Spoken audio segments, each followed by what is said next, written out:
que la paix soit sur lui et notre prophète Muhammad sallallahu alayhi wa sallam.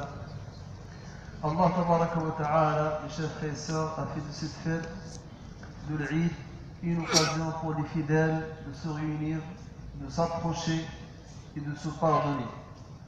Au-delà du rite religieux de cette fête, l'Eid doit être le moment idéal pour purifier les cœurs et de toute souillure morale et comportementale envers les frères dans la religion et envers les autres.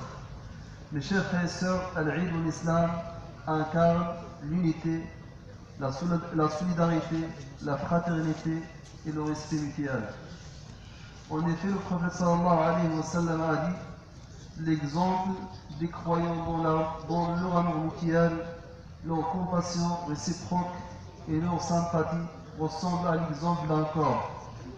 Si une partie du corps sent la douleur, tout le corps souffre de l'insomnie et de la fièvre. Ce hadith est rapporté par le Bukhari et Muslim. Notre prophète sallallahu alayhi wa sallam a également dit: ne montrerez au paradis qu'une fois que vous aurez cru, et vous ne croirez qu'une fois que vous aimerez les uns les autres. Voulez-vous que je vous indique une chose que si vous la faites répondra à l'affection entre vous? Diffusez parmi vous la salutation au moyen de salam. Répondez le salam parmi vous. Attachez-vous, mes chers frères et sœurs, également à la bonté envers les parents. Renouez vos liens familiaux en ce jour béni. Ayez de la bienfaisance envers les nécessiteux et observez un respect particulier pour le voisin. Car avant sa mort, le prophète sallallahu alayhi wa sallam a insisté sur le respect du voisin, même s'il n'est pas musulman. Ce sont les valeurs de l'islam et tout musulman est tenu de les respecter. Chers frères et sœurs, oubliez les animosités et ouvrez une nouvelle page avec vos proches. Échangez les félicitations lors de cette grande occasion. Renouez avec vos proches parents et amis, y compris ceux et celles qui ont rompu avec vous. Pardonnez à ceux et celles qui vous ont fait du mal. Le prophète sallallahu alayhi wa sallam a dit: celui qui croit en Allah et au jour dernier, qu'il veille au maintien des relations avec ses proches. Allah subhanahu wa ta'ala dit dans un hadith qudsi: celui qui coupe les liens du sang, je couperai mes liens avec lui. Et celui qui attache les liens du sang, j'attacherai mes liens avec lui. Chers frères et sœurs, en ce jour béni, Allah subhanahu wa ta'ala nous a prescrit le sacrifice, conformément à la tradition de notre prophète Ibrahim et notre messager Muhammad alayhi wa salatu wa salam. Il est important de savoir que ce sacrifice rituel est régi par des règles et modalités précises, sans lesquelles le sacrifice ne peut être islamiquement valide. En effet, la bête à immoler doit être exempte de tout défaut majeur. Le prophète sallallahu alayhi wa sallam a dit dans un hadith authentique: 4 bêtes ne sont pas permises pour le sacrifice.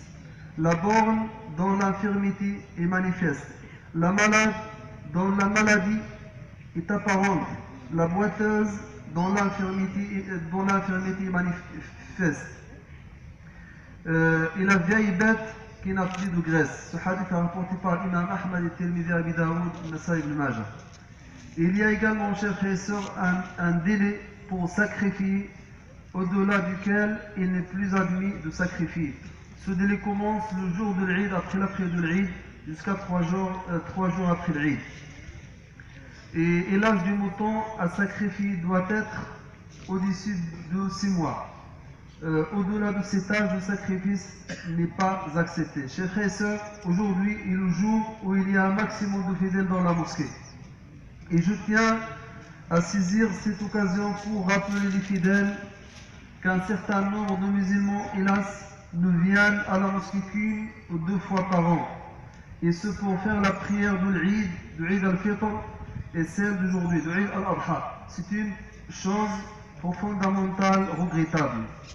Il importe de savoir que tout musulman est tenu, dans la mesure du possible, d'assister à la prière au groupe au moins 2 à 3 fois par semaine. Le prophète sallallahu alayhi wa sallam affirme que la présence régulièrement à la prière au groupe est une assurance contre les problèmes majeurs qui peuvent survenir dans la vie du croyant. La prière en groupe, mes chers frères et sœurs, procure la bénédiction, la sérénité et la paix intérieure. Il est donc vital d'y assister régulièrement. Mes chers frères et sœurs, en ce jour béni, je tiens à faire un petit rappel à nos jeunes. Les pratiques ont une grande importance en islam. C'est le chemin qui mène le musulman vers son Seigneur et vers le paradis, Inch'Allah Ta'ala. Ne négligez pas la prière, car c'est l'un des piliers de l'islam.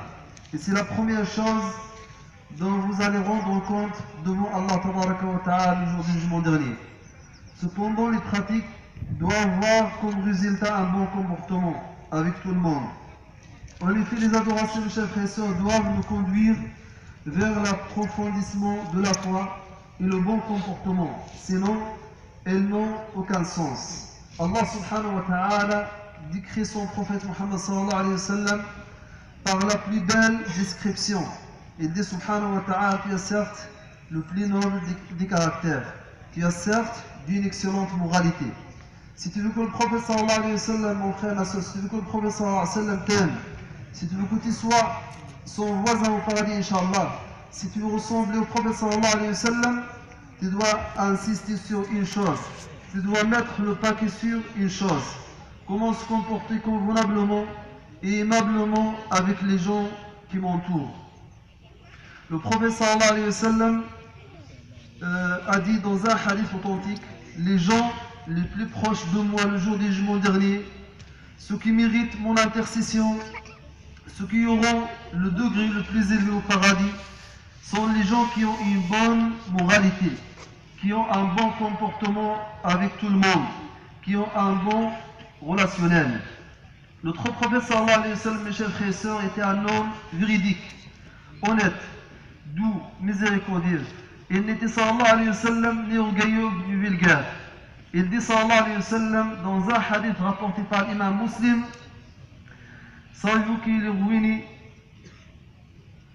Ils lui disent, les compagnons lui disent, le ruiné d'entre nous est celui qui n'a ni sou ni bien.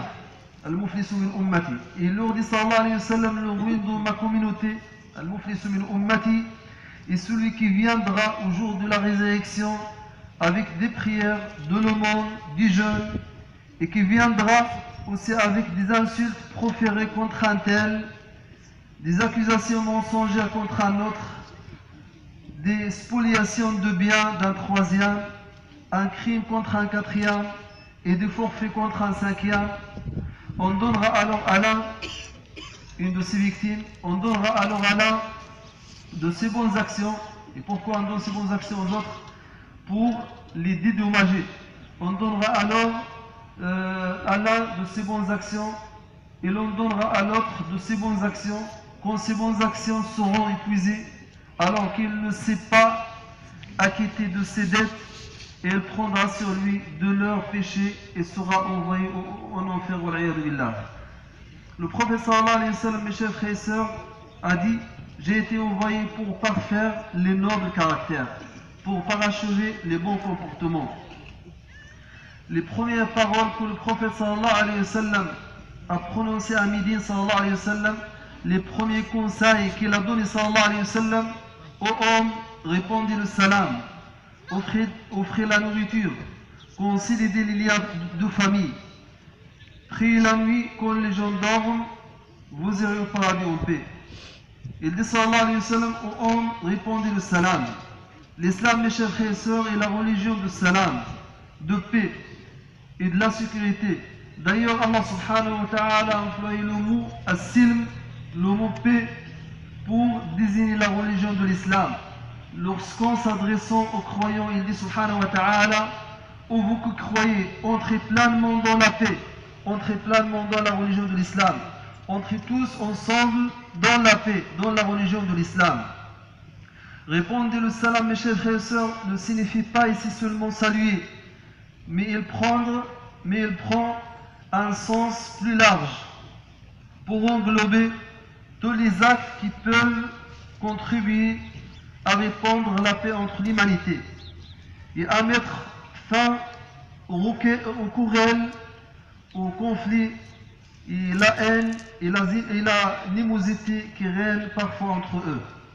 Ô Allah, tu es pardonneur et tu aimes les pardons et tu aimes le pardon, pardonne-nous et guide-nous tous vers le droit chemin et améliore notre comportement et notre situation et la situation de tous les musulmans.